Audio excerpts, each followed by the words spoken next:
Conference में। और आज के प्रेस कॉन्फ्रेंस में हमारे बीच मौजूद हैं JBKSS के केंद्रीय अध्यक्ष आदरणीय टाइगर जयराम महतो जी। हमारे बीच मौजूद हैं रामगढ़ के पूर्व प्रत्याशी संतोष महतो जी।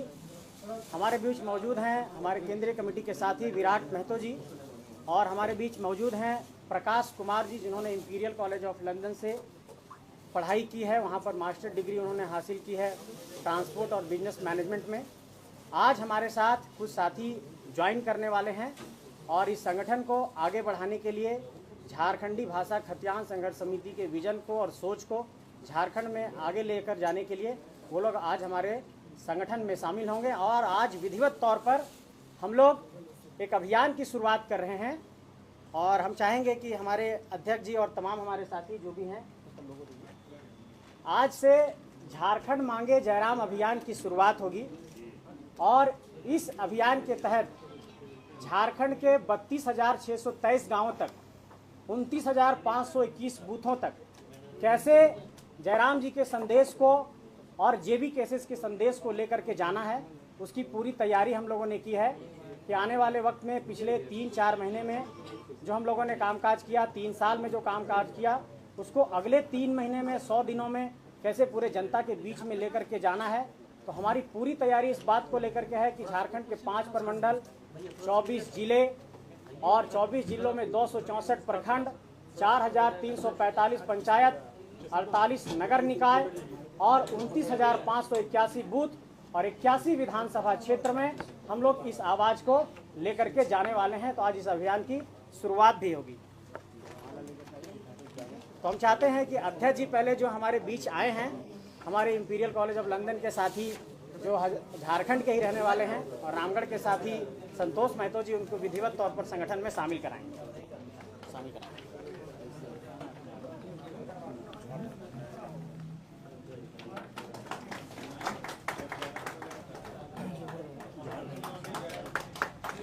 एक बार इसको सबको पढ़ो।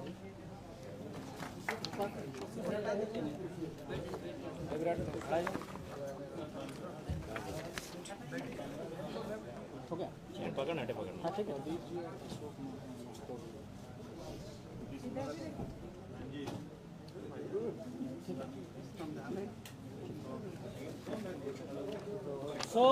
मीडिया के साथियों को झारखंड मांगे जयराम अभियान का जो आधिकारिक हमारा प्लान है उसको हम आप लोगों को ब्रीफ करना चाहते हैं।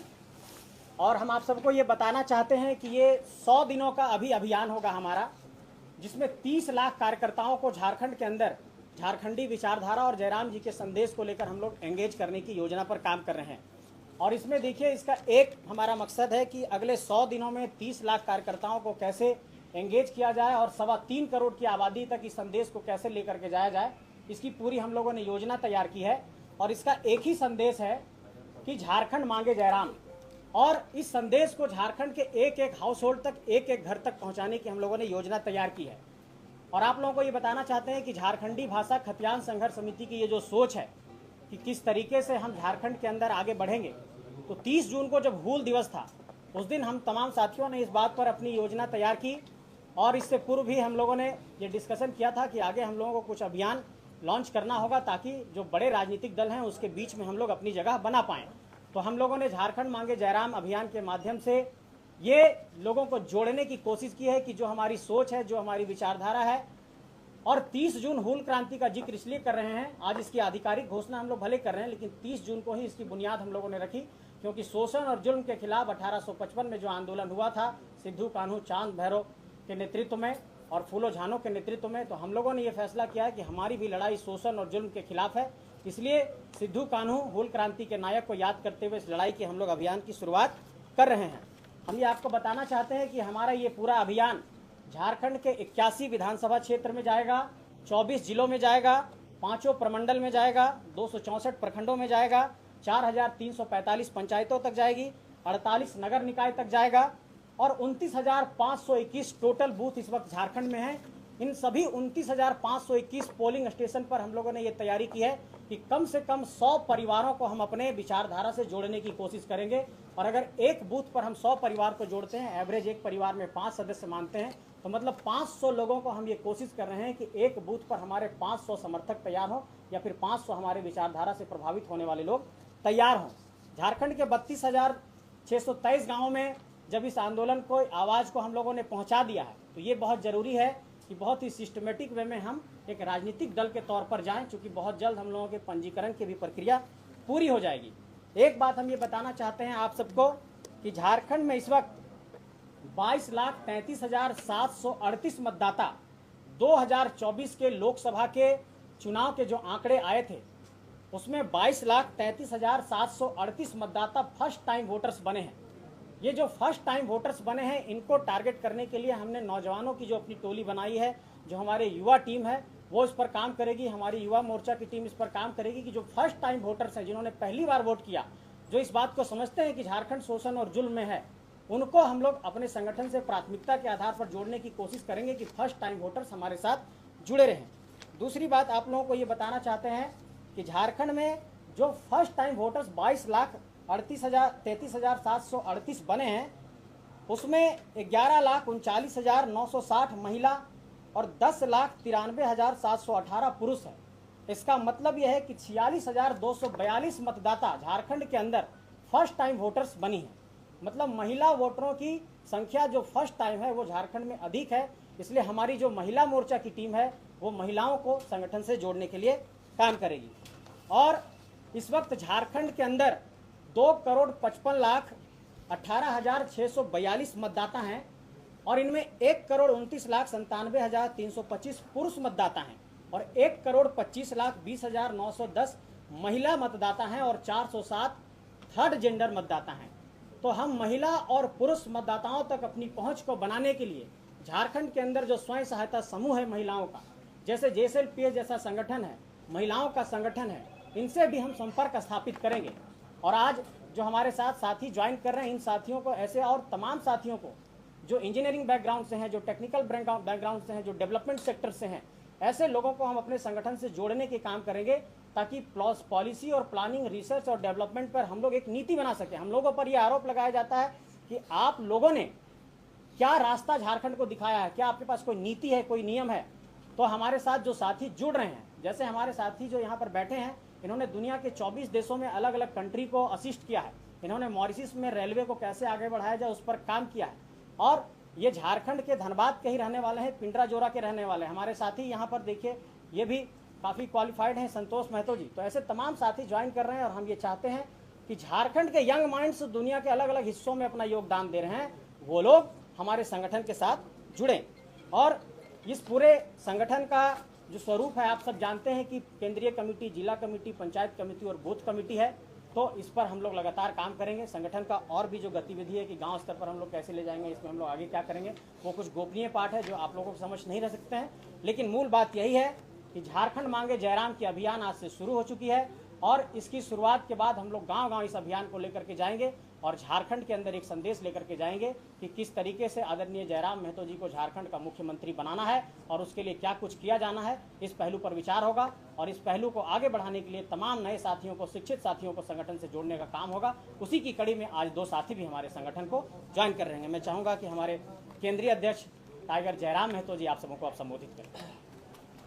बैठे करेगी, बैठे करी खड़ा है। हाँ, बैठ के करिए, बैठ के करिए, बैठ के करेगा सुविधा।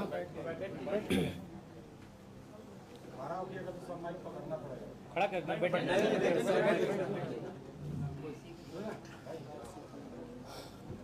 तो सबसे पहले राष्ट्र के लोकतंत्र के चौथे स्तंभ तमाम मीडिया बंधुगण, मीडिया से जुड़े हुए बहनीगण, आप सभी का इस प्रेस कॉन्फ्रेंस हॉल में अभिनंदन है, आभार है। और आज के प्रेस कॉन्फ्रेंस के माध्यम से जैसा कि हमारे मित्र, हमारे साथी, हमारे पार्टी के पदाधिकारी संजय जी ने बताया कि आज से हम लोग एक मुहिम के साथ अब इस राज्य में लगेंगे कि हम लोग इस राज्य में जो 24 वर्षों का राज्य होने को जा रहा है, उसके उद्देश्य क्या थे, उस राज्य का गठन आखिर क्यों किया गया था, उस गठन करने के बाद उस उद्देश्य की पूर्ति हुई कि नहीं। तो मुझे लगता है उस उद्देश्य को लेकर हम लोग पुनः इस राज्य में जाने का कार्य करेंगे। तो सबसे पहले हम लोग आपके माध्यम से तमाम इस राज्य में जो भी ऐसे लोग हैं जो अन्य पार्टियों से जुड़े हैं, अन्य पार्टियों में उनकी आस्था बनी रही है, उन्हें हम चाहेंगे झारखंडी विचारधारा अगर उनके हृदय में आज भी समाहित है तो उनका सादर अभिनंदन है, स्वागत है। और उनका हमारे राजनीतिक दल में जो नए तौर पर, नए तरीके के साथ और नए मापदंडों के साथ झारखंड की राजनीति में क्रांतिकारी पहल के तहत कदम रखने जा रही है, उनका सभी का स्वागत है। और साथ ही साथ चूँकि झारखंड की राजनीति में काफ़ी उठापटक हो रही है, काफ़ी दांव पेच दिख रही है, इस बीच हम लोग राज्य की स्थिति को जो पा रहे हैं और सबसे पहले माननीय मुख्यमंत्री पुनः आए हैं तो उनको स्वागत करते हैं। हालांकि चंपई चाचा का इस हाल में नहीं छोड़ना चाहिए, फिर भी जो उनका हम स्वागत करते हैं और उन्हें आशा करते हैं कि आज विशेष सदन बुलाया गया था। हम उम्मीद करते हैं कि विशेष सदन झारखंड के युवाओं के लिए बुलाया जाए, झारखंड के छात्रों के लिए बुलाया जाए, झारखंड के किसानों के लिए बुलाया जाए और उनकी समस्याओं का भी निदान इसी प्रकार विशेष सदन के माध्यम से हो। और पुनः चूँकि जैसा कि हम लोग देख पा रहे हैं आज भी केवल हमारे जो विधायकगण हैं उनकी सैलरी में इंक्रीमेंट हो रहा है, लेकिन हमारे जो आज सहायक पुलिसकर्मियों की बात करें तो वो धरने पर बैठे हैं। आज उनकी ओर से एक पोस्टर देखें, जरा बहुत ही मार्मिक पोस्टर था कि हमें नक्सली बनने पर मजबूर ना किया जाए। तो ऐसे में हम अपेक्षा रखते हैं पुनः जो गठित हो रही हमारी सरकार नए मंत्रियों के साथ एक फ्रेश होकर उनसे आशा करते हैं उनकी समस्या का निदान हो।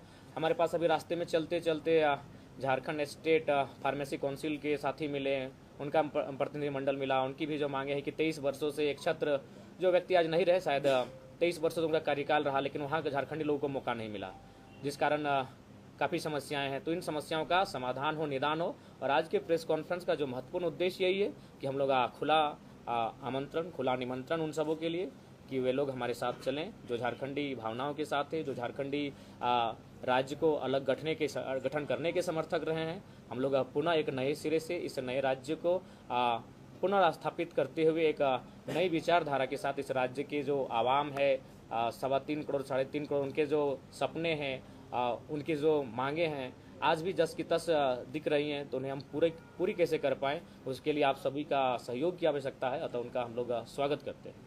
और बाकी आपके सवाल।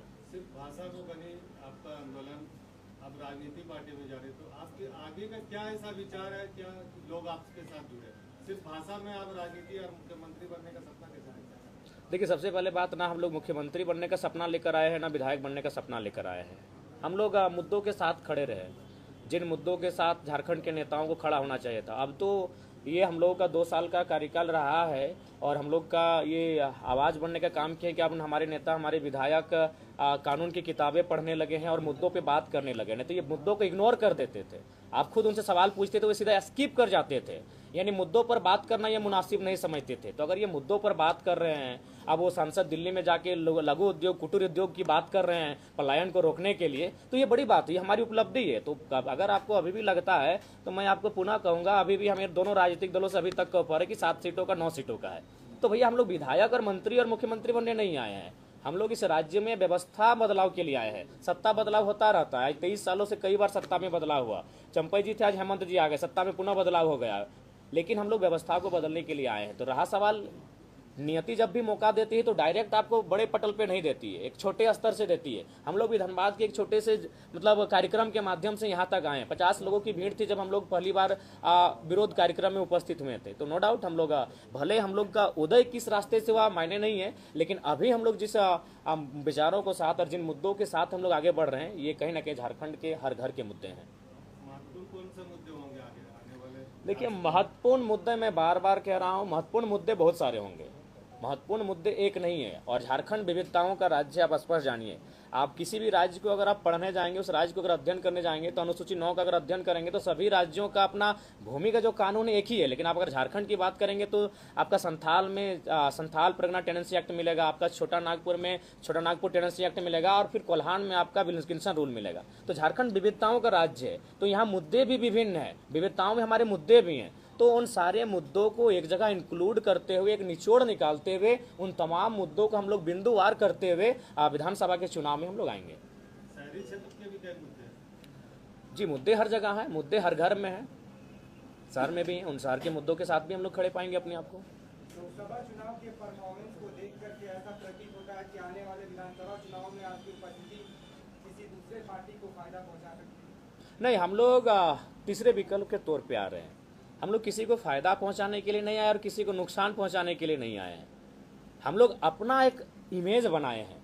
और मैंने तो स्पष्ट कहा कि देखिए, इससे पहले जो वोटिंग होता था इंडिया और एनडीए, तो आज भी अगर आप रांची की ही बात कर लीजिए, रांची के जो भी 2 प्रत्याशी हैं, नाम ही ले लेता हूं, संजय सेठ जी, ईमानदारी से अगर कितने लोग हैं जो उनको मतलब चाहते हैं कि वो एज ए सांसद रिप्रेजेंट करे। लोगों ने इसलिए वोट दिया क्योंकि भारतीय जनता पार्टी से आए थे। जो सहाय जी की बेटी हैं, कौन लोग हैं भाई जो मैंने, एक तो सहाय जी को 20 साल नेतृत्व का अवसर दिया, अब उनकी बेटी जो किसी कार्यक्रम में उपस्थित नहीं हुए, जो धूप कंकर मैंने धूप बारिश कोई एगो मैंने झेली नहीं है, जो झारखंड के लोगों की भावना को, भाषा को नहीं ठीक से समझ पाती हैं, जो कहाँ रही हैं, कितने लोग हैं, तो मजबूरी में वोट करते हैं। हमने उस मजबूरी को मजबूती का नाम दिया है। तो इसीलिए अगर आप भी अगर सोच रहे हैं ऐसा कि हम किसी को फायदा, किसी को घाटा पहुंचाने हैं, बिल्कुल नहीं। हम मजबूरी से जो लोग वोट करते थे, उस वोट को मजबूती से तब्दील करने आए कि आपको हम तीसरा विकल्प दे रहे हैं। बीजेपी के छात्रों का कुछ मुद्दा है कि ये छात्र नेता अब राजनेता बन गए हैं, हमारे साथ कोई नहीं। नहीं, हम लोग उनके साथ हैं।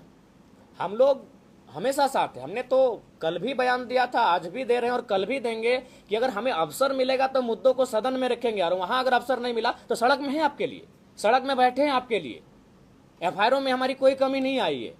लोकसभा चुनाव लड़ते लड़ते 4 एफआईआर मैंने हमारे ऊपर हुआ है। तो हम लोग कब मुद्दों से भागे हैं और कब उनके मुद्दों से हम लोग अपने आप को दूर किए हैं? नहीं जी, इसके बाद हम तो सुबह ही जाने वाले थे, वो स्वयं नहीं थे अपने धरना स्थल पर। आंदोलन की शुरुआत में कई आपके ऐसे साथी थे जो साथ में थे, जिन्होंने शुरुआत से आपका साथ दिया, लेकिन बहुत से ऐसे लोग हैं जो आपके साथ नहीं हैं। देखिए, ऐसा आंदोलन की शुरुआत से, देखिए पहला बात, कोई साथ देने के लिए नहीं आए थे। सबको आए थे कि जब हम आंदोलन में आएंगे, लोगों के बीच आएंगे, लोगों के बीच हमारी पहचान बनेगी, हम लोग चुनाव लड़ेंगे। तो सब अपने अपनी मोनोपोली लेकर आए थे।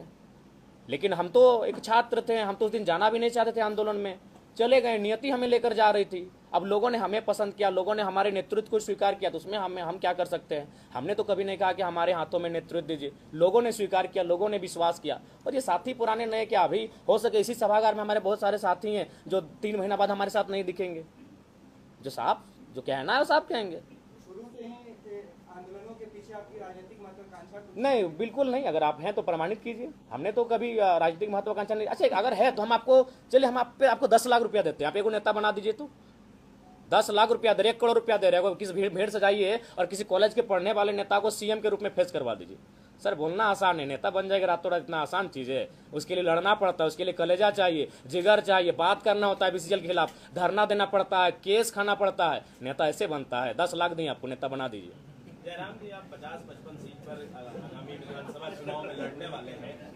ऐसे में अगर चुनाव में अगर किसी भी पार्टी को बहुमत नहीं आती है, तब जेबी केसेस किस और मुड़ सकता है? देखिए, ये रायशुमारी ली जाएगी, क्योंकि आप पूरे 81 सीट पे तो लड़ नहीं रहे हैं। नहीं, किसने कहा 81 सीट पे हम नहीं लड़ रहे हैं? पिछले प्रेस कॉन्फ्रेंस हमने क्या कहा था? पहला बात, आप लोग हर चीज को आप ले लेते हैं एकदम। हमने क्या था अनुमान? हमने क्या कहा था? हम लोग 8 लोकसभा लड़े हैं, 8 6 48 होता है, चतरा और झारखंड में 5-5 सीटें, यानी 46 तो लड़ेंगे ही लड़ेंगे। जहां लोकसभा लड़े हैं वहां विधानसभा लड़ेंगे ही लड़ेंगे। हम लोग जमशेदपुर नहीं लड़े थे, गोड्डा नहीं लड़े थे, पलामू में नहीं लड़े थे। हम ये आपको बता रहे थे कि अनुमान हम लोग 55 तक जा रहे हैं। अब हमने ये कहा था कि अनुमान, तो अगर समय बीतता जाएगा, हम लोग आगे बढ़ते जाएंगे, 81 को टच करेंगे, उसमें क्या हर्ज है?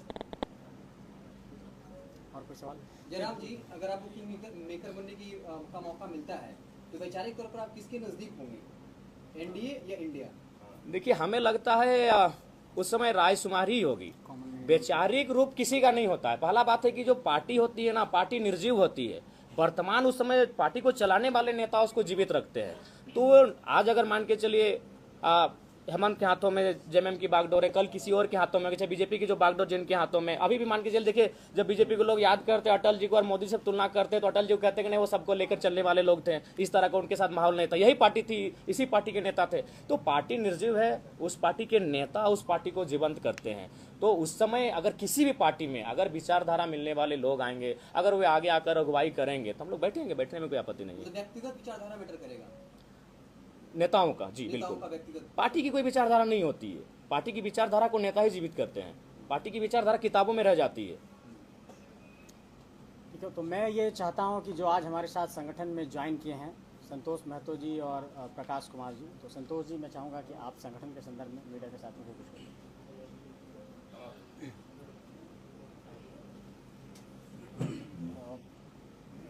सबसे पहले तो लोकतंत्र के चौथे स्तंभ के रूप में स्थापित मीडिया के तमाम जुड़े हुए डायरेक्ट इंडायरेक्ट प्रत्यक्ष अप्रत्यक्ष रूप से जितने भी भाई बंधु जुड़े हुए हैं और लोकतंत्र को मजबूत करने में अपनी सहभागिता निभा रहे हैं, उन सभी को हमारा हूल क्रांतिकारी जोहार है।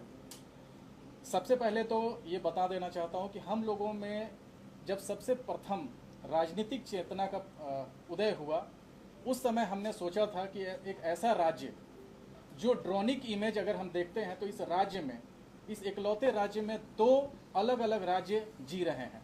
पहला एक ऐसा राज्य है जिसमें वैसे लोग रह रहे हैं जिनको आज भी खाने की लाले हैं, उनको पक्के सड़क का अभाव है, छप्पर और बांस के घरों में रह रहे हैं, वो प्लास्टिक छान के घरों में रह रहे हैं, उनको साफ पानी पीने का अभाव है, रोजगार, शिक्षा, चिकित्सा सुविधाएं आज भी उनके लिए दीवा स्वप्न है। दिन में भी रात में भी वो स्वप्न में देखते हैं कि शायद उनके बच्चों को, उनके भावी पीढ़ियों को अच्छा एजुकेशन, अच्छा एम्प्लॉयमेंट और अच्छा हेल्थ फैसिलिटी मिले। दूसरे तरफ एक ऐसा अर्बन पॉपुलेशन भी है जहाँ के लोग यहाँ के बुनियादी ज़रूरतों से थोड़ा ऊपर उठे हुए हैं, लेकिन आज भी वो better education, better health opportunities और बेटर एम्प्लॉयमेंट प्रोग्राम के अभाव में जी रहे हैं। हमने पाया, अपने राजनीतिक चेतना का अनुभव करते हुए हमने पाया कि राज्य में इकलौता ऐसा संगठन JVKSS है जो इन दो बुनियादी चीज़ों को फुलफिल करने के लिए संघर्ष कर रहा है।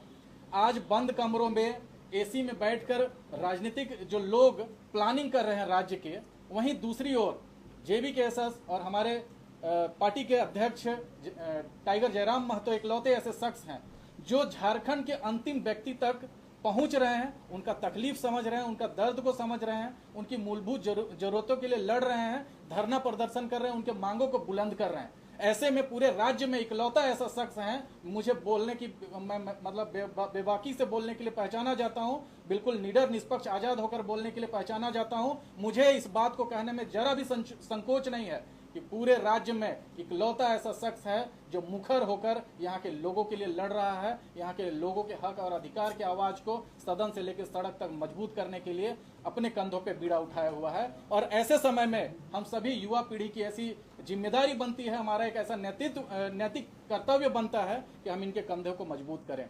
हम जब भी राजनीति के बारे में सोचते हैं, आज के परिदृश्य में इकलौता ऐसा शख्स उभर के नजर में आता है जिससे उम्मीदें राज्य को है, जिससे राज्य के लोगों ने अपने सपनों को जोड़ा हुआ है, अपने उम्मीदों को जोड़ा हुआ है। ऐसे समय में हमारे पास एकमात्र विकल्प के रूप में जयराम दादा बैठे हुए हैं, जिनके साथ हमने जुड़ने का तय किया है। और हमारा ये अंतिम लक्ष्य होगा कि हम जयराम भाई को मजबूत करें, हमारे पार्टी को मजबूत करें और राज्य की जो जन अपेक्षाएं हैं, उन अंतिम अपेक्षाओं को हम लोग अपने कार्यकाल में पूरा करेंगे।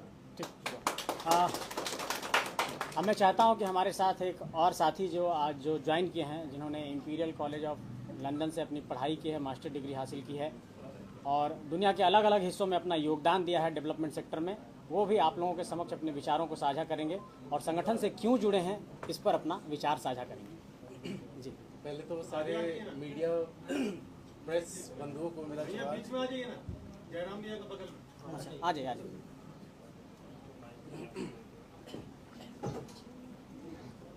पहले तो मीडिया के सभी साथियों को और जो लोग भी यहाँ हैं सबको मेरा जोहार। मैं प्रॉपर झारखंड से ही हूँ और जैसा संजय जी ने पहले बताया कि मेरा सिविल इंजीनियरिंग मेरा बैकग्राउंड है। इंपीरियल कॉलेज लंदन से मेरा मास्टर्स डिग्री है, वो भी जीवनिंग स्कॉलरशिप पे। और इतने साल से 18-19 वर्षों से जो मेरा भी अनुभव रहा है हर जगह पे कार्य करने का, तो जब भी जैसे चाहे बॉम्बे में मेट्रो में काम कर रहा हूँ इस वक्त, उसके पहले मैंने लखनऊ में, कोचिन में, अहमदाबाद में और अलग अलग शहरों में काम किया, अलग अलग देशों में काम किया। मेरी लास्ट पोस्टिंग मॉरिशस में थी, जहाँ पे लाइट रेलवे प्रोजेक्ट के इम्प्लीमेंटेशन पे मैंने काम किया था। तो जब इन सारे शहरों में इतना काम करने के बाद वापस लौटता हूँ हमारे झारखंड में, तो लगता है कि यहाँ के लिए क्या कर रहा हूँ, यहाँ के लिए कुछ भी नहीं कर पा रहा। तो मॉरिशस से वापस आने के बाद मैंने प्रण कर लिया था कि मैं रहूँगा झारखंड में, करना यहाँ के लिए ही है। मेरा ऑफिस, सारा काम, सब कुछ है, बट जब तक आपके पास वो रिसोर्सेज, वो संसाधन नहीं होता है जो एक शहर को, एक राज्य को चाहिए, वो आप नहीं दे पाएंगे। तो कोई भी सत्ता पे बैठा हो, कहीं भी बैठा हो, कुछ नहीं कर सकते। तो मैंने बहुत सारे प्रपोजल्स बनाए, मैं बहुत लोगों से मिला पिछले 2 साल 3 सालों में। इवन माननीय चंपाई सोरेन जी से भी मिला हूँ मैं, और भी बहुत लोगों से मिला हूँ। लेकिन कहीं ना कहीं लगता है कि एक नेतृत्व या उस चीज़ को समझने की, और जबकि JVKSS में मैं इस जो आंदोलन था उसमें अपने स्तर पे मैं जो कर सकता था वो मैंने किया है शुरू से ही। भले डायरेक्टली इनडायरेक्टली मैं कांटेक्ट में नहीं आ पा रहा था या नहीं हो पा रहा था, जो भी मेरे काम का जो भी कमिटमेंट था, बट संजय जी से मिलना, जयराम दास से मिलना, सबसे मिलना, इतना पॉजिटिव एनवायरनमेंट हो गया। जो कहते हैं यंग ब्रेन्स, एनर्जेटिक माइंड, सब मिलना। तो किसी ने अभी शहरी विकास के बारे में भी बात किया था, बड़ी अच्छी बात है वो, क्योंकि हम लोग जल, जंगल, ज़मीन, इन सब की तो बात कर रहे हैं। जब हम अर्बन डेवलपमेंट की बात करते हैं तो उसके लिए भी हमने ऑलरेडी एक स्केच बना रखा है, जो जयराम दादा ने भी पूरे डिटेल में देखा नहीं है, बट फिर भी मैं कुछ पॉइंट्स ऐसे सामने रख देता हूँ। जैसे हम लोगों ने ये सोचा है कि एक JBKSS का अपना एक टेक्निकल एडवाइजरी विंग होगा, जिसमें हमारे ही सिमिलर माइंडसेट के लोग, जो चार्टर्ड अकाउंटेंट्स हो, इंजीनियर्स हो, डॉक्टर्स हो, लॉयर्स हो, वो एक एडवाइजरी विंग होगी जो हर मुद्दे पे, जो कहते हैं कहीं कोई एक ऐसा मुद्दा है सरकार उस पर नीति बनाती है, वो कोर्ट में रिजेक्ट हो जाता है, ऐसी इतने IAS, इतने लोग मिलके वो पॉलिसी बना रहे, कोर्ट कैसे रिजेक्ट कर सकता है? इसका मतलब है कहीं ना कहीं उसके असेसमेंट में, कहीं ना कहीं उसे समझने में कहीं भूल हुई है। हमें उस भूल को सुधारने में क्या करना है? तो हमें आज तक उन चीज़ों का जवाब मिल नहीं पाता है कि आखिर हमने उस भूल सुधार के लिए किया क्या। तो एक टेक्निकल एडवाइजरी विंग हम लोग ऐसा बनाएंगे जहाँ पे ऑल एजुकेटेड इंटेलेक्चुअल लोग होंगे जो हर प्रॉब्लम के सोल्यूशन पे काम करेंगे। उसी तरीके से एक और टेक्निकल एडवाइजरी विंग होगी, अगर हम लोग विधानसभा तक पहुँचते हैं तो उसमें हम लोग ये चाहेंगे कि हमारे जो ब्रेन पावर है झारखंड के अंदर, मैनेजमेंट साइड से IIM रांची है, XLRI जमशेदपुर है, इंजीनियरिंग की बात करें तो NIT जमशेदपुर है, BIT सिंदरी है, हमारे पास BIT मिश्रा है, वहाँ से हो। जब एनवायरनमेंट की बात करें तो हमारे पास ISM धनबाद है, और अगर हम लोग बात करें इसकी, अगर सोशल सेक्टर की बात करें तो Xavier Institute of Social Service, Tata, वो सारे यहाँ पे हैं। तो हम जब टेक्निकल, मैनेजमेंट, एनवायरनमेंट, सोशल, एक इंक्लूसिव टीम बनाएंगे जो एक ब्रेन हाउस, एक स्टार्टअप इंक्यूबेटर जैसा काम करेगा, जहाँ युवाओं को मौका भी मिलेगा, एक हर प्रॉब्लम का एक टेक्निकल अच्छा सोल्यूशन निकलेगा, जिसको हम लोग किसी भी लेवल तक लेके जा सकते हैं, किसी भी लेवल पे डिफेंड कर सकते हैं, चाहे वो राज्य सरकार हो या भारत सरकार हो। उसके अलावा जो हम लोग अर्बन की बात कर रहे थे, तो यूनाइटेड नेशन, संयुक्त राष्ट्र का अपना सस्टेनेबल डेवलपमेंट गोल्स होता है, जिसमें 17 गोल्स हैं। अगर आपने उन 17 गोल्स पे काम करना शुरू किया तो शहर अपने आप सस्टेनेबल बनने लगता है। तो हमारा ये इंटेंशन है, हम लोग की ये उम्मीदें हैं कि अगर हम लोग कोई भी, चाहे कोई विधायक 1 बने, 2 बने, 3 बने, आपके पास पावर नहीं, आप कुछ नहीं कर सकते। जो भी अपने क्षेत्र का विधायक होगा वो अपने क्षेत्र में सस्टेनेबल डेवलपमेंट गोल्स पे काम करना शुरू करेगा, अपने आप डेवलपमेंट होने लग जाएगा। उसके लिए मापदंड बने हुए हैं, आपको कुछ नया नहीं करना। उसके अलावा हमने ये सोचा है, जैसे इलेक्ट्रॉनिक वेस्ट, एनवायरनमेंट, ये चीज़ों के बारे में झारखंड में कोई बात नहीं करता, जबकि आज की डेट में ऐसा कोई नहीं होगा जिसके घर AC नहीं होगा। 10 साल पहले याद कीजिए, आपके घर AC था? नहीं था, क्योंकि एनवायरनमेंट इतना वार्म ऐसा नहीं था। अब भारत सरकार ने पेरिस एग्रीमेंट साइन किया है कि हम हर साल 1.5 डिग्री से ज़्यादा टेम्परेचर नहीं बढ़ने देंगे, बट हम उसके लिए कर क्या रहे हैं? हमारे मापदंड क्या है, हमारे एक्शन प्लान क्या है? तो हमारा ये इंटेंशन है कि हम लोग एक्शन प्लान बनाएंगे, हम उसको मॉनिटर कैसे करें कि अगर हमें इस टेम्परेचर को 1 डिग्री से ज़्यादा नहीं बढ़ने देना है, उसके लिए हमें करना क्या है? हमें पेड़ लगाने हैं, हमें एक पब्लिक ट्रांसपोर्ट अच्छा लेके आना है, हमें सड़कों से गाड़ियाँ हटानी है। पूरा जो ग्लोबल हाउस एमिशंस है, जो CO2 एमिशंस होते हैं, मीथेन एमिशन है, उसमें कार्स और व्हीकलर पोल्यूशन सबसे ज़्यादा है। अगर हम लोग एक ऑल्टरनेटिव मोड ऑफ ट्रांसपोर्ट देते हैं, आज जितने लोग यहाँ पे आए, कोई ना कोई अपने 2 व्हीलर से, कोई 4 व्हीलर से आया है। मान लीजिए एक मेट्रो चलती है रांची में यहाँ पे, तो कौन ऐसा होगा जो एयर कंडीशन मेट्रो में आराम से बैठ के नहीं आना चाहेगा? क्यों सड़क पे हम जाके हॉर्न बजाएंगे और ट्रैफिक में फंसेंगे? तो हमारा ये इंटेंशन है कि जब अगर इनकेस हम लोग पावर में आ जाते हैं तो हम लोग कम से कम सारे शहरों में, बड़े शहरों में, Dhanbad, Bokaro, Ranchi, Jamshedpur, comprehensive mobility plan बनवाएंगे, जिसके तहत कौन से जगह पे ट्रैफिक को इम्प्रूव करने के लिए क्या सोल्यूशन चाहिए, वो उस पर काम किया जाएगा और उसको हम लोग हर स्तर पे उसको अप्रूव कराने का काम करेंगे। और उसके अलावा एक और बहुत अहम मुद्दा है हमारे शहरी क्षेत्र में या गांव के क्षेत्र में, रोड एक्सीडेंट्स का। झारखंड में हर दिन आप न्यूज़पेपर उठाएंगे, किसी भी शहर में आप देख लीजिए 4-5 एक्सीडेंट्स और उससे मौतें हर दिन हो रही है। तो हमारा ये भी एक इंटेंशन है कि हम लोग हर रोड क्रैश, हर एक्सीडेंट जिसमें भी किसी की डेथ हुई हो, एक रोड क्रैश इन्वेस्टिगेटर की एक टीम बनेगी जो ऑडिट करेगा कि आखिर ये क्रैश, ये एक्सीडेंट हुआ क्यों। क्या ये पॉलिसी लेवल कुछ गलती है, तो रोड की डिज़ाइन में गलत है, या कुछ ड्राइवर गलत चला रहा था, और उस असेसमेंट की रिपोर्ट जाएगी ऐसी टीम के पास जो इम्प्लीमेंटेशन काम करेगी, यहाँ सुधार क्या करना है। तो प्रॉब्लम सारे जानते हैं, सोल्यूशन हमारे पास है। तो इसीलिए हम लोग चाहते हैं कि झारखंड में जो भी हमारे लेवल के, जो हमारे सोच से तालमेल रखते हैं, वो हमारे साथ जुड़े, हमें उस लेवल तक पहुंचने की कोशिश करें जहां हम ये सारी चीज़ें इम्प्लीमेंट करवा पाएंगे। नहीं तो फिर से वही होगा, सत्ता पे कोई और बैठेगा, प्लान्स कागज़ के कागज़ पे रहेंगे और यहीं रह जाएंगे। तो तो बस ये मेरा रिक्वेस्ट है आप सब लोगों से, इसी मुहिम के तहत प्लीज़ सपोर्ट कीजिए जयराम दा को। और जो अभी ये बना है आज से ये मुहिम झारखंड मांगे जयराम, तो जयराम जी के साथ में जितने भी लोग जुड़े हैं उन सबको सपोर्ट करें, क्योंकि टीम ही आगे बढ़ता है। अकेले जयराम दा को सपोर्ट हर किसी का चाहिए, आप सबका चाहिए, हम सबका चाहिए। हमारे अध्यक्ष जी से और भी अगर मीडिया के साथियों का कोई सवाल है तो वो सवाल रख सकते हैं। दादा तो हम लोग थोड़ा लेट में आए जी, 2-3 सवाल पूछ लेते हैं। आज कैबिनेट का एक्सपेंशन होने जा रहा है, कुछ नए चेहरे भी इंक्लूड हो रहे हैं, कुछ पुराने चेहरों को बाहर किया जा रहा है। क्या आपको लगता है कि इस वक्त जो सरकार की स्थिति बनी सदन के अंदर सदन के बाहर, क्या ये आपको लगता है कि नेचुरल था या इसको मैन्युफैक्चर किया गया या इसको आर्टिफिशियल डिजाइन? नेचुरल नहीं है। सरकार के अंदर कुछ न कुछ गतिविधियां ऐसी हो रही होंगी जो अनबैलेंस थी। सुनने में तो ये आ रहा था कि उनके जो गठबंधन के साथी वो दिल्ली तक अपनी फरियाद लेकर पहुंचे थे, तो कुछ है अंदर की बातें।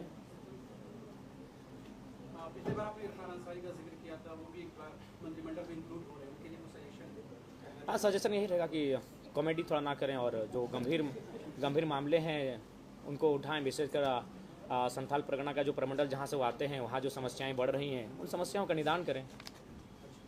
चंपाई सोरेन को हटाने को लेकर के एक राजनीतिक चश्मे से ये देखा जा रहा है कि जो संथाल के आदिवासी हैं उनका कहीं न कहीं अपमान हुआ है, आप किस नजर से देखते हैं? स्वाभाविक है, अपमान तो माना जा सकता है क्योंकि वृद्ध नेता हैं और उस समय के हैं जब गुरुजी का दौर था, निर्मल दा का दौर था, तो मेरे हिसाब से 3 महीना का जो समय बचा था माननीय वर्तमान मुख्यमंत्री को उतना सेक्रीफाइस करना चाहिए था। आपकी पार्टी का 6 तारीख को शायद रजिस्ट्रेशन कंप्लीट होने वाला था, प्रक्रिया संपन्न हो गई? जी, लगभग संपन्न हो चुकी है। कल या परसों हम लोग का दिल्ली का बुलावा है, हमारी टीम जो हैंडल कर रही है वो जाने वाली है। हमारे व्यूवर्स का मतलब एक कमेंट आया है, कह रहा है कि जेबीकेएसएस आदिवासी विरोधी पार्टी। अच्छा, ठीक है। देखिए, पहला बात व्यूवर्स कहें, ठीक है, कौन सा काम हमारा आदिवासी विरोधी, जरा बताएं। कोई बयान हमारा आदिवासी विरोधी, हमारा कोई काम आदिवासी विरोधी? तो फिर आप इतने बड़े पत्रकार हैं, इतने बड़े कक्ष में बैठे हैं पत्रकारों के बीच और एक व्यूअर के कमेंट को उठा लिया, आपके पास कोई तर्क ही नहीं है, तो मैं नहीं लगता कि आप अपना भी समय जाया कर रहे हो, मेरा भी। कल हम मुआवजा दिलाएं 15 लाख का, वो आदिवासी परिवार था, भूमिज परिवार को हम 26 लाख का मुआवजा दिलाएं। कोई काम बताइएगा तब ना ऐसे कोई व्यूअर मैंने कोई फेसबुक में कोई लिख दिया आप उसको गंभीर रूप में सवाल ले लेंगे। आपके देखिए वो जो सवाल वहां से आ रहा है उस सवाल के पास अगर आपके कोई भी तर्क अगर टेली कर रहा है तो ही सवाल को रखिए, नहीं तो आप अपना भी समय गंवा रहे हैं, मेरा भी, और हमको लगता है इस मर्यादित हॉल का भी समय गंवा रहे हैं। दादा एक सवाल ये है, पिछली बार जब डिस्कस कर रहे थे आपने कहा था कि कोई हमारा प्री पोलराइज नहीं होगा, जब भी होगा पोस्ट पोलराइज होगा, वो भी अपने लोगों से बातचीत करेंगे। जी बिल्कुल। तो इस बीच में कुछ आपका माइंडसेट बदला है? नहीं, माइंडसेट वही है।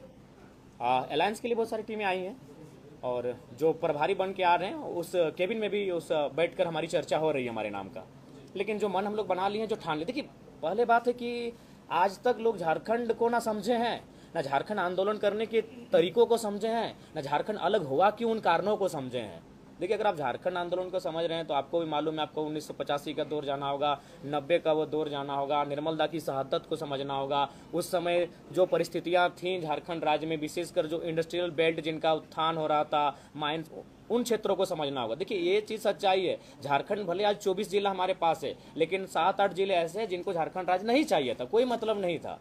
तो इसलिए पहला बात आज भी लोग समझे नहीं झारखंड, तो इसीलिए हमारी आइडियोलॉजी है भैया, हम लोग आइडियोलॉजी के साथ चलेंगे, हम लोग एक प्रयास करने आए हैं। तो आज देख सकते हैं आज यही झारखंड मुक्ति मोर्चा है और इसके संस्थापक के वो फोटो तक नहीं उस बैनर में। जयराम जी, अभी किसी पत्रकार साथी ने पूछा कि उनके व्यूअर ने कोई कमेंट किया है तो उससे आपने कहा कि कोई तर्क बनता है तो सवाल। जी, मेरा कहना यह है कि अगर कोई व्यूअर या फिर कोई समर्थक कमेंट कर रहा है उसका जवाब तो आपको देना ही पड़ेगा। आज तो हम भी तो आपसे पूछेंगे कौन सा सवाल। नहीं, हाँ चाहे हम जेएमएम ठीक है, नहीं मेरे सब मेरा बात, हाँ बोलिए। चाहे हम जेएमएम की बात करें या भाजपा की बात करें, हमेशा से उन लोगों ने जनता को नजरअंदाज किया है। उनके व्यूअर ने अगर सवाल किया है तो जवाब आप देंगे, आपने क्या किया है। तो हम तो वही पूछ रहे हैं कैसे। अब व्यूअर पहला बात तो व्यूअर क्या हुआ तय भी नहीं कि व्यूअर आपका 18 साल प्लस का भी है कि नहीं, उसकी बौद्धिकता भी है कि नहीं है। आप पहला बात उस अच्छा रुचि भी कम दिख रही है। अरे भाई रुचि, झारखंड विविधताओं का राज्य है, मुख्यमंत्री भी तो पलामू में नहीं है, हेमंत सोरेन पलामू में नहीं है, नहीं हेमंत सोरेन भी पलामू में नहीं है, जेएमएम पलामू में नहीं है, बीजेपी कोल्हान में नहीं है। आपने वो सवाल कभी उनसे किया? रुचि देखिए समय लगेगा जब झारखंड राज्य को नहीं ठीक है, प्रेस वार्ता का मतलब है, लेकिन आप बताइए कौन सा आदिवासी कार्य हमारा, आपने कहा आप ठीक है, किसी ने कहा आप महतो विरोधी, किसी ने कहा आप मुस्लिम विरोधी, किसी ने कहा आप स्वर्ण विरोधी हैं, तो कैसे हैं बताइए ना। हम सपने में जान रहे हैं, हमने कब विरोध किया, मेरा कौन सा स्टेटमेंट है, गजब हाल आप करते हैं। बताइए कहाँ हमने विरोध किया, क्यों विरोधी हैं, हम कैसे विरोधी हैं। तो वही तो हमने पूछा कि क्या आपके पास कोई तर्क है, कोई आर्गूमेंट है। अरे सवाल देखिए, सवाल विरोधी का सवाल आया है, दूसरा सवाल होता हम बात करते हैं। आपने कहा विरोधी, कैसे, मेरा कौन सा स्टेटमेंट है। हम भी आपको कह दें आप हमारे विरोधी हैं, तो कुछ भी आप टेली की देखिए, कुछ हर सवाल का उत्तर। पहला बात है कि फर्स्ट टाइम आप भी जानते हैं कि फर्स्ट टाइम झारखंड में कोई लीडर है जो सवाल को स्किप नहीं करता है। तो जब हम आपके सवालों का उत्तर दे रहे हैं तो ऐसा नहीं कि आप कोई भी बेतुका सा, मतलब अगर कहीं सवाल उठ के आया तो उसको टेली कीजिए, नहीं टेली कीजिए आप नहीं तो जनता। अच्छा एक बात बताइए, जनता कौन सा सवाल करेगी। 1 मिनट, आप लोग इंटेलेक्चुअल लोग हैं, थोड़ा सा भी अपना मेहनत नहीं करेंगे।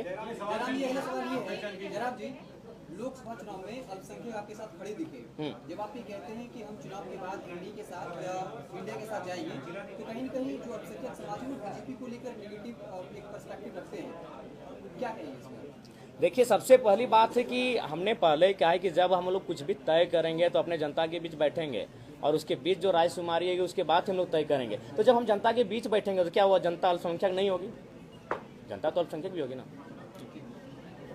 मैं आंदोलन से 2500 की संख्या साहित्य कर दी है। आज लोगों की हालत देखिए, आप तो आंख में आंसू आ जाएंगे। उन्होंने अपना वर्दी बदल करके विधानसभा के अंदर, परिसर के अंदर गए, अपनी वर्दी को चेंज किया, रोना धोना किया, सिर्फ उनको मौखिक आश्वासन मिला। आप क्या इन लोगों को कोई आश्वासन, नैतिक समर्थन वगैरह है कि? देखिए संजय जी गए थे, हमारे तमाम साथी जा रहे हैं, उनके साथ समर्थन दे रहे हैं। हम भी सुबह जाने वाले थे तो उन्होंने खुद कहा कि हम नहीं है, तो जाएंगे, इसके बाद जाएंगे। अच्छा, मीडिया के तमाम साथियों को ये बताना चाहता हूँ कि जो सवाल अभी आए उन उपलब्धियों पर मैं आप लोगों को एक नज़र गौर करा देना चाहता हूँ। पिछले 3 सालों में झारखंड के अंदर केंद्रीय अध्यक्ष टाइगर जयराम महतो जी के नेतृत्व में तमाम कंपनियों में जो हमारे लोगों का देहांत हुआ, मजदूरों का देहांत हुआ, वो हताहत हुए, उनके परिजनों को जो लाभ दिलाया गया है उस मुआवजे की राशि आज की तारीख में लगभग 20 करोड़ रुपए है। एक एग्जैक्ट आंकड़ा हम नहीं बता सकते हैं, लेकिन लगभग 20 करोड़ रुपए मुआवजा इन्होंने अपने नेतृत्व कौशल के बल पर और जेबी केसेस की टीम ने झारखंड के अंदर मजदूरों को दिलाया है। दूसरी बात, आप लोगों ने कहा कि आदिवासी सीटों पर और आदिवासियों के बीच आप लोगों की क्या सहभागिता है, वो कितना स्वीकार कर रहे हैं। 3 दिनों पहले इन्होंने बुंडू में सभा को संबोधित किया। तमाड़ एक आरक्षित सीट है आदिवासियों के लिए और वहां पर एक बहुत बड़ा जनसैलाब उमड़ करके सामने आया। लगभग 50,000 की संख्या में लोग जुटे इनको सुनने के लिए। ये बात ये साबित होती। तीसरी बात हम ये कहना चाहते हैं कि झारखंड के आदिवासियों की एक सबसे बड़ी मांग सरना धर्म कोड की रही है और इस समुदाय के साथ हम लोग इस मांग के समक्ष हैं, साथ खड़े हैं। उनकी भावना इससे जुड़ी है। जेबी केसेस भी इस समर्थन करता है उनके मांग का। तीसरी बात ये कहना चाहते हैं कि विस्थापन, पुनर्वास, नियोजन, पलायन, बेरोजगारी, पेपर लीक, इन तमाम मसलों पर हम लोगों की जो मुद्दों की लड़ाई है, उन्हीं मुद्दों पर यह लड़ाई लड़ी जाएगी। झारखंड का स्थानीयता नियोजन वही रहेगा और झारखंड मांगे जयराम अभियान के तहत झारखंड के 81 विधानसभा क्षेत्र, 5 प्रमंडल, 24 जिले, 4,345 पंचायत, 264 प्रखंड और 48 नगर निकाय और 32,623 गांव और 29,521 पोलिंग स्टेशन तक हम लोग पहुंचेंगे और झारखंड में एक इतिहास बनाएंगे। कुर्मी समाज का भी मांग है कि आदिवासी सूची में शामिल किया जाए, आपका क्या स्टैंड है? देखिए हमने स्पष्ट कहा है कि जब हम लोग सदन में आएंगे, देखिए जहाँ समस्या है समाधान वही है।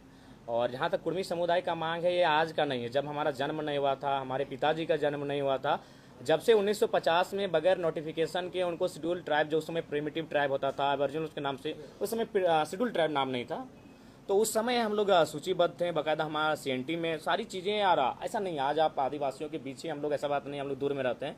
उनका भी कहना भाई आप ट्राइब हैं, कौन कह रहा है कि आप ट्राइब नहीं, बस शेड्यूल मत हो। उनको इस बात का डर है कि जो 26% का रिजर्वेशन है उसमें उनको लग रहा है कि मतलब हम लोग का मैंने आपकी एंट्री होगी तो हमें हमारा हक अधिकार वंचित होगा। तो उस पर हमने स्पष्ट कहा है कि इसी देश में 2016 से पहले कोई ऐसी व्यवस्था नहीं थी कि जो लोग रिजर्वेशन का लाभ नहीं ले रहे हैं वे लोग आएंगे। लेकिन अचानक 2016 में एक बिल आता है EWS के नाम से, पूरा देश उसे स्वीकार भी करता है।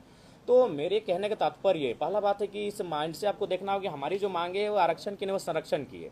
इसलिए संरक्षण की मांगे हैं कि हमारा जो कौम है उस कौम का उत्पत्ति हुआ है कुड़ुम शब्द से, कुड़ुम यानी कुड़मी। तो हम लोग का संबंध है कोड़ना, कोड़ना यानी मिट्टी। तो आज अगर सबसे ज़्यादा अगर आप बात करें झारखंड में अगर ज़मीन किसी उद्योग धंधे में माइंस में गया है तो नो डाउट हमारे कौम का गया है। क्यों गया है? इसी कारण कि उनको नोटिफिकेशन के बिना इसीलिए हटाया गया था।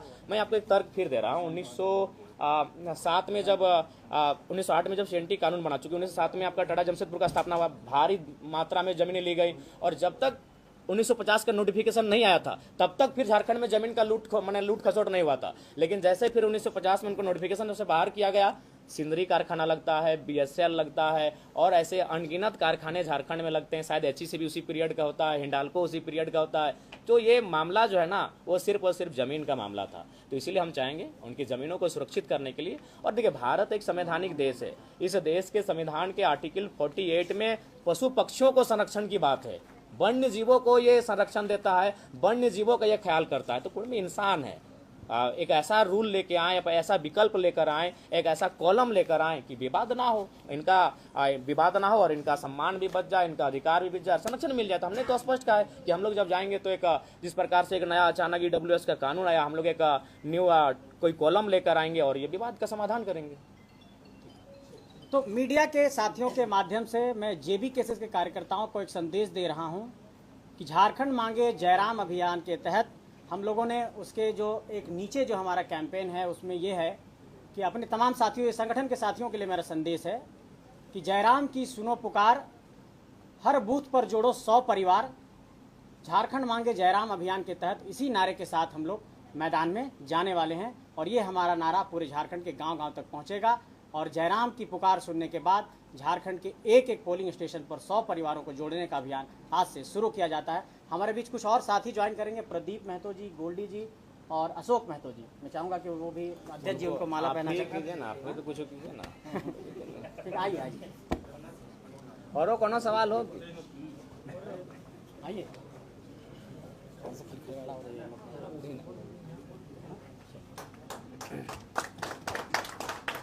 और कौन कौन है शामिल होने वाले?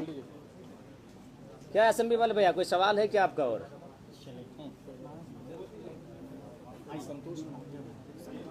संतोष महतो जी आ जाइए आप भी। हाँ, जो शामिल होने वाले हमारे साथी हैं आज संगठन में, जो शामिल हो रहे हैं सभी लोग आ जाइए। शशिकांत मिश्रा, शशिकांत जी भी आ जाइए।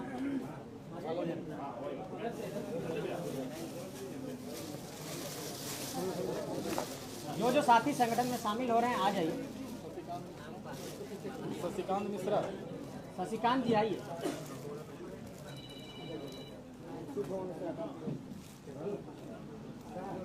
बहुत स्वागत है आपका।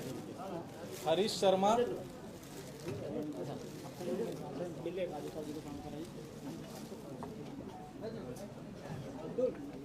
केवल तो था, कोई सवाल है क्या? और बुलाइए, सबको बुलाइए। जितने हमारे साथी संख्या बढ़ेगी उतना हमारा हौसला बढ़ेगा। कुछ लोग आप भी खाना दीजिए। ये ना समझ आइए आइए। हाँ हाँ, क्या मेरी अपनी दीदी है। आपकी दीदी? हाँ हाँ, मेरी दीदी है, डॉक्टर प्रदीप कुमार। और डॉक्टर आप रुकी थी इनके? रात को अरे तो उनको नहीं कह रहे, वो तो धनबाद से चल रहे हैं। तो ठीक है, थके हुए उनका अपना एजेंडा होगा, हम किसी और दिन आराम से मिल लेंगे। तो संजय जी से मेरा डिटेल में बात होता, आपसे बात हो नहीं पाया था, थोड़ा पहले आपसे। हाँ, बहुत टैलेंटेड हैं। अरे भाई, जब विदेश से घूम के आए हैं तो भाई टैलेंट का कोई कमी कैसे रहेगा?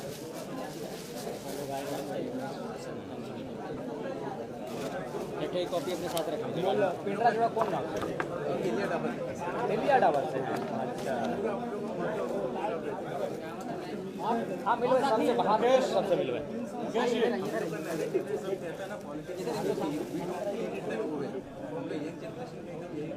सबको इस संगठन से जुड़ के काम करिए। धन्यवाद दे देते थे। सही बात। हाँ, बाहर मिलो। जाइए। नहीं, सबको धन्यवाद दे देते। हाँ धन्यवाद। एक मिनट ज्वाइनिंग के बाद और है कोई?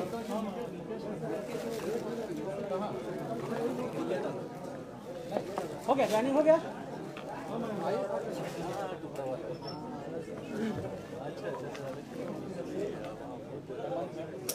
जितने संगठन में ज्वाइन करने वाली साथी थे वो सब ज्वाइन हो गए हैं।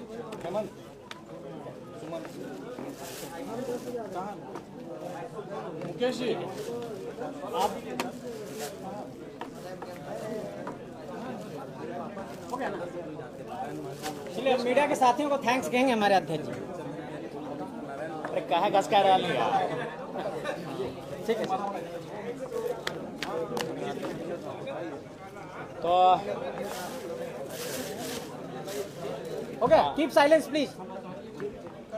आपके सवाल लगभग समाप्त हो चुके हैं, और यदि हैं तो ठीक है, नहीं तो फिर पुनः आपसे तो मुलाकात होती रहेगी। और हमें नहीं लगता है आप किसी राज्य को बनाइए या किसी देश को बनाइए बिना मीडिया और बिना एक सवाल और लेते हैं। भाजपा से पूछा गया 2 मुद्दे, एक क्या? रोजगार का, एक बांग्लादेशी घुसपैठ का। जी जी। कौन सा बड़ा मुद्दा है? उन्होंने कहा कि पहले आदिवासियों का अस्तित्व महत्वपूर्ण है, इसलिए घुसपैठ का मसला जो है वो बड़ा है, आदिवासियों के अस्तित्व का मसला बड़ा दोनों है। मुद्दे बड़े इस पर हैं, आप क्या सोचते हैं? दोनों मुद्दे बड़े हैं। बिल्कुल ये राज्य हमारा अलग इसीलिए हुआ है, यहाँ के राज्यवासियों के लिए हुआ है। अतः यहाँ किसी प्रकार से कोई घुसपैठ ना हो, उसके लिए जो केंद्र में बैठी है, जो कि अगर अन्य देशों से लोग आ रहे हैं तो सेंट्रल का विषय है, वो कानून करे, तमाम बॉर्डरों में उनके लोग तैनात, माने उनकी पुलिस तैनात होती है, तो ये उनका विषय है, उन्हें रोकना चाहिए। बिल्कुल हम लोग इस राज्य को, इस राज्यवासियों के हक अधिकार को अगर नहीं छीना जाए तो मैं अन्य राज्यों के अलावा जो अन्य देशों से यहाँ लोग प्रवेश कर रहे हैं, बिल्कुल उनमें नजर रखा जाए। क्या विधानसभा चुनाव में आप रोजगार को एक बड़ा मसला बनाने जा रहे हैं? देखिए, रोजगार तो हम लोग चुनाव लड़ने से पहले ही हम लोग अपने इसको बड़ा मसला बना के रखे हैं। रोजगार पे हम लोग मुखर होकर बोले हैं, लड़े हैं और काम भी किए हैं रोजगार के मुद्दों पर।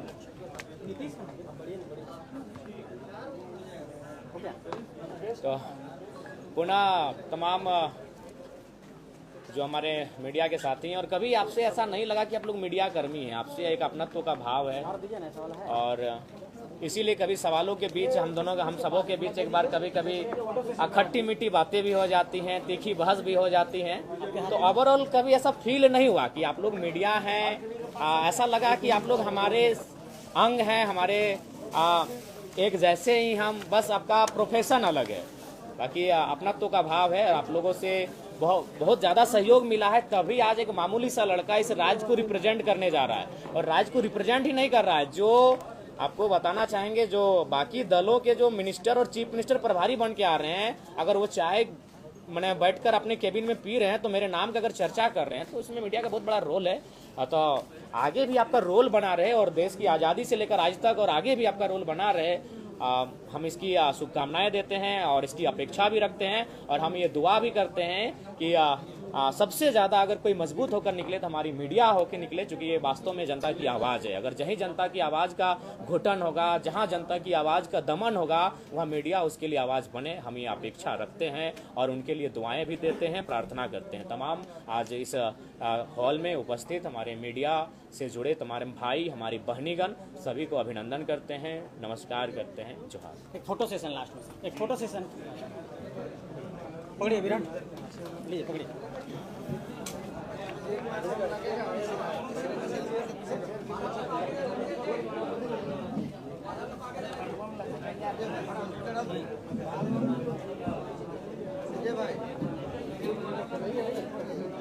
बढ़िया से फोटो ये ऑफिशियल है।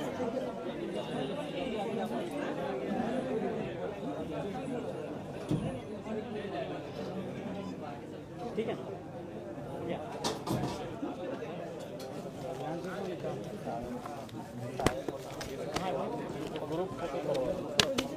ग्रुप नीचे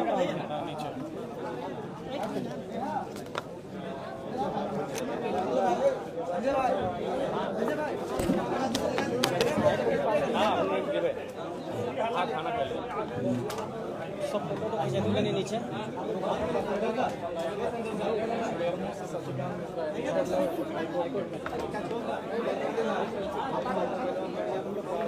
नीचे